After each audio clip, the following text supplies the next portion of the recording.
السلام علیکم ورحمۃ اللہ وبرکاتہ۔ الصلاۃ والسلام علیک یا سیدی یا رسول اللہ وعلی آلک واصحابک یا حبیب اللہ وخاتم النبیین۔ آپ دیکھ رہے ہیں لائیو ڈیجیٹل نیوز LDN پر ہر پیر کو نشر ہونے والا اپنا پسندیدہ پروگرام ہیلپ ڈائری، اور میں ہوں آپ کا میزبان سراج الدین امجدی۔ اللہ کریم سے امید ہے آپ جہاں بھی ہوں گے بخیر و عافیت ہوں گے۔ اگر اب تک آپ نے چینل کو لائک اور سبسکرائب نہیں کیا ہے تو ضرور فرما لیں، اور جن دوستوں نے چینل کو سبسکرائب اور لائک کیا ان کا تہ دل سے شکریہ۔ آج کی صحت ڈائری سندھ میں پولیو کا دوسرا کیس۔ محکمہ سے سندھ میں گریڈ 1 سے 16 کے ملازمین کی ترقی متنازع کیوں؟ گوشت ملازمین پکڑے کیوں نہیں جا سکے؟ اور دیگر ہسپتالوں میں جاری لاقانونیت پر مشتمل ہے۔ ناظرین کرام، سندھ میں گریڈ 1 سے 16 ملازمین کی ترقی کا معاملہ DG ہیلتھ ڈاکٹر وقار محمود میمن کی نااہلی اور اس اہم قانونی معاملے کے در پردہ بدنیتی نے پہلے اس معاملے کو سندھ ہائی کورٹ میں پہنچایا، اور اب یہ معاملہ سپریم کورٹ آف پاکستان میں بھی جا پہنچا ہے۔ پہلے اس کا عکس آپ ہماری اسکرین پر ملاحظہ فرمائیں۔ آپ نے یہ عکس دیکھا، یہ نوبت اس لیے آئی کہ DG ہیلتھ حیدرآباد کے دفتر میں جب اکرم ملہ نامی ملازم، جو قاعدے کے مطابق سینیارٹی لسٹ میں 78 نمبر پر تھے، اسے DG ہیلتھ کی نگرانی میں قائم کمیٹی نے سینیارٹی لسٹ میں 112ویں نمبر پر پہنچا دیا، جو صوبے بھر میں ہونے والی ترقیاتی کام کی ایک جھلک ہے، جبکہ صوبے بھر میں صوبائی محکمہ صحت کے اہم افسروں کا سندھ کے مختلف اضلاع اور ڈویژن کے دورے، خفیہ اجلاس اور یوں نان گزیٹڈ ملازمین کی ترقی کا عمل قاعدے قانون کے بجائے نیلامی کے ترازو میں تول کر بکنے کی وجہ سے ترقی سے پہلے ہی ترقی کا یہ عمل متنازع ہو کر اب تک سندھ ہائی کورٹ سے سپریم کورٹ آف پاکستان میں جا پہنچا ہے۔ لیکن خبر کے اندر کی خبر تو یہ ہے کہ جب سندھ سروسز اسپتال کراچی کے خلاف قانون اکاؤنٹنٹ وہاب اللہ یوسفانی اور سول اسپتال میرپور خاص کے خلاف قانون شیر محمد چانیو، جو ترقی کے قواعد و ضوابط کے معیار اور اہلیت کے ہی حامل نہیں تھے، انہیں کسی DPC کمیٹی نے 16 گریڈ سے 17 گریڈ میں ترقی دے کر ترقی سے پہلے ہی ملازمتی ترقی کا جنازہ کیسے نکال دیا ہے۔ یہ نکتہ سندھ ہائی کورٹ اور سپریم کورٹ آف پاکستان میں کیوں تاحال نہیں پہنچا؟ قانون کو بلڈوز کر کے ترقی پانے والے یوسفانی اور چانیوں کیا ماورائے قانون ملازم ہیں؟ ترقی کے منتظر ملازمین کو اپنی ترقی سے پہلے ترقی کے قانون کو سبوتاژ کرنے والوں کو قانون کے کٹہرے میں لانا ہوگا۔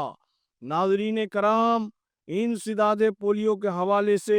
سندھ میں ہائی الرٹ کے باوجود ضلع شرقی کراچی میں رواں سال کے آغاز میں ہی پولیو کا پہلا کیس آنے کے بعد ایک دوسرا کیس ضلع بدین میں 4 سالہ بچی میں تصدیق شدہ سامنے آ گیا ہے۔ اس کیس کے باوجود حکومتی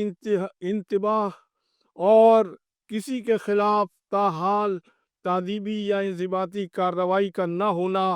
کیا ارباب اختیار انسداد پولیو کے حوالے سے اپنے سخت فیصلوں کے باوجود فیصلوں پر عمل درآمد کے حوالے سے متزلزل کیوں نظر آ رہے ہیں؟ جبکہ میں یہاں یہ بھی کہوں گا کہ عوام کو بھی چاہیے کہ وہ قومی صحت کے اس چیلنج سے نمٹنے کے لیے اپنا کردار ہر صورت میں ادا کریں، اور ارباب اختیار بھی اپنے دعوے اور اعلانات کے مطابق اب نہیں تو پھر کبھی نہیں کے اصول کو اپناتے ہوئے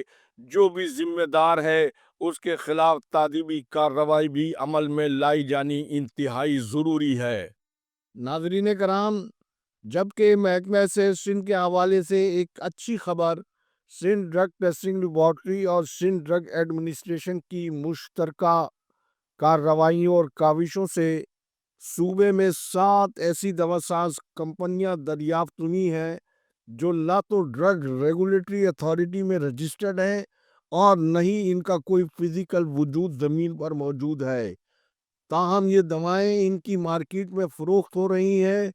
قومی دوا ساز اداروں کے ایک حلقے نے محکمہ سے سندھ کے مذکورہ ماتحت اداروں کی اس حالیہ کارکردگی کو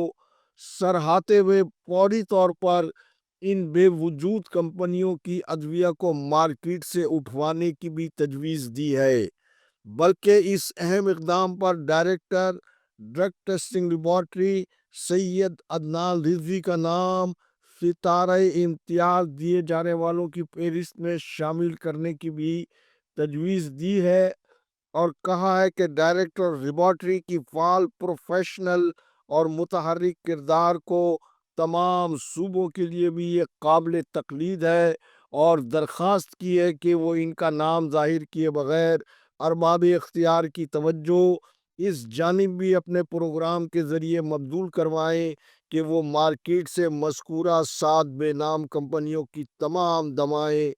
فوری طور کے اوپر اٹھوا کر جلد از جلد اسے طرف کرنے کو یقینی بنائے اور اس بھیانک جعلسازی پر اصل مجرموں کو